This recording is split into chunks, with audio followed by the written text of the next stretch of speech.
आज हम जिस टॉपिक पर बात करेंगे अनवान है बरकत पर बरकत। मतलब ये कि हम खुदावन से बरकत पर बरकत कैसे हासिल कर सकते हैं। बाज़ दफा खुदा हमें बरकत देता है लेकिन बरकत हमारी एक जगह पर जाकर रुक जाती है।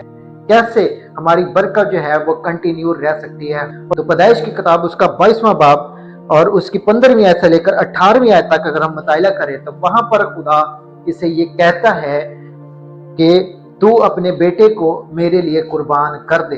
उसका एक ही इकलौता बेटा, एक ही बेटा अपने बेटे को लिटा देता है और उसकी गर्दन पर छुरी रखकर उसे कुर्बान करने लगता है। और वहीं पर खुदा का फरिश्ता आता है और उसे क्या कहता है, और खुदावन के फरिश्ते ने आसमान से दोबारा अब्राहम को पुकारा और कहा, खुदावन फरमाता है, चूंकि तूने ये काम किया कि अपने बेटे को भी जो तेरा इकलौता है दरेग ना रखा, इसलिए मैंने भी अपनी जात की कसम खाई है कि मैं तुझे बरकत पर बरकत दूंगा और तेरी नस्ल को बढ़ाते बढ़ाते आसमान के तारों और समंदर के किनारे की रेत की मानद कर दूंगा और तेरी औलाद आटे की मानद होगी और तेरी नस्ल के वसीले से। यहाँ पर 17वीं आयत में खुदा कहता है कि मैं तुझे बरकत पर बरकत दूंगा। और 18वीं आयत में कहता है खुदा उससे और तेरी नस्ल के वसीले से जमीन की सब कौमें बरकत पाएंगी क्योंकि तूने मेरी बात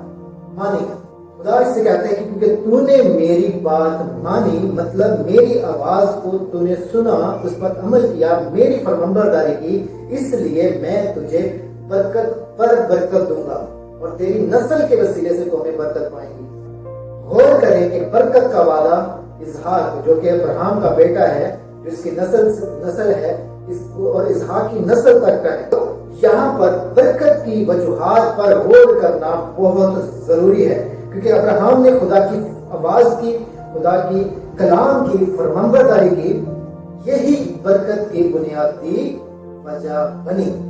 जब खुदा ने अब्राहम से कुर्बान करने का जो भी खुदा ने उसे कुर्बान करने का बोला, खुदा के हुजूर में खुदा के लिए अब्राहम ने अपना सब कुछ कुर्बान किया। माँ बाप, बहन भाई, अपनी जात कौम, अपने बाप का घर, अपना सब कुछ उसने खुदा के लिए कुर्बान किया। यहाँ पर खुदा ने इसे बेटा दिया, उसने एक अपना इकलौता बेटा भी खुदा के लिए कुर्बान किया। हालांकि 25 साल के बाद इसे खुदा ने इसके साथ वादा किया, तो 25 साल के बाद इसे ये बेटा मिला था। मतलब कदम कदम पर अब्राहम की जिंदगी में हमें फरमाबरदारी नजर आती है। आज हम अपनी जिंदगी पर गौर करें।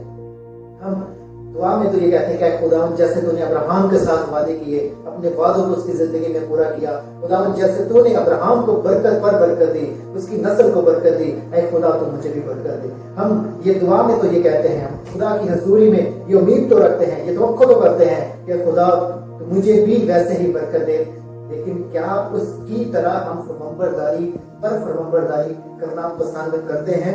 आज हम अपनी जिंदगी पर गौर करें। हो सकता है कि गुजरे सालों में, हो सकता है कि गुजरे साल में, हो सकता है कि गुजरे महीनों में हम खुदा के साथ हमारा रिलेशन हमारा बहुत अच्छा हो, हम बहुत अच्छे से खुदा के साथ चल रहे हो, लेकिन हो सकता है कि अब मसरूफियात की वजह से हम उस तरह से खुदा को टाइम ना दे पा रहे हो सकता है कि वो हिस्सा जो हमने खुदा के लिए रखा है, वो हिस्सा हम खुदा को ना दे पा रहे हो, उतना वक्त हम खुदा को ना दे पा रहे हो। वो वादे जो हमने खुदा के साथ किए थे, वो वादे हम खुदा के साथ ना पूरे कर रहे हो, जिसकी वजह से कि हो सकता है कि अब हमारी वो बरकत एक जगह पर आकर रुक गई हो, हम मुश्किल का शिकार हो रहे हो, हम ज़हनी तौर पर हम परेशान हो रहे हो। उसके पीछे वजह यही हो सकती है, हो सकता है कि हम उस तरह से अब खुदा की फरमाबरदारी नहीं कर रहे, उस तरह से हम खुदा के साथ नहीं चल रहे, उस तरह से हम खुदा की वर्शिप नहीं कर रहे, उस तरह से हम खुदा की हजूरी में उसकी शुक्रगुजारी नहीं कर रहे, जिसकी वजह से आज हमारी बरकत एक जगह पर आकर रुक गई है। खुदा ने वादा किया कि मैं तुझे बरकत पर बरकत दूंगा। याद रखिए, खुदा का कलाम कभी नहीं बदलता, वो यकसा है। खुदा का कलाम कभी नहीं बदल सकता। उसके असूल जो भी उसके असूल हैं, वो अमीर हो गरीब हो, हर किसी के लिए, भले इंसान सिंगल है, मैरिड है, माँ है, बाप है, या औलाद नहीं है या औलाद है, उसके लिए उसके असूल यकसा है, सबके लिए बराबरी के हैं। खुदा हर किसी से फरमाबरदारी की توقع کرتا ہے. اگر برکت لینی ہے تو ہمیں فرمانبرداری پر فرمانبرداری کرنی ہوگی.